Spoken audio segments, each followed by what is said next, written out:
ఏటి గట్టు చెబుతుంది అడుగు మన చేపవేట కథలు, మర్రి చెట్టు చెబుతుంది పంచుకొని తిన్న సద్ది రుచులు, చెరుకు తోట చెబుతుంది అడుగు ఆనాటి చిలిపి పనులు, టెంట్ హాల్ చెబుతుంది ఎన్టీఆర్ స్టంట్ బొమ్మ కథలు, పరుగెడుతూ పడిపోతూ ఆ నూతుల్లో ఈత కొడుతూ ఎన్నేళ్ళో గడిచాయి ఆ గురుతులనే విడిచాయి.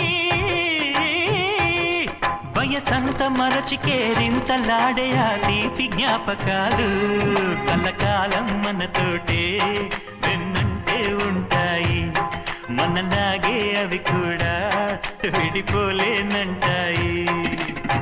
నీసమున్న నేస్తమా నీకు రోషమెక్కువా, రోషమున్న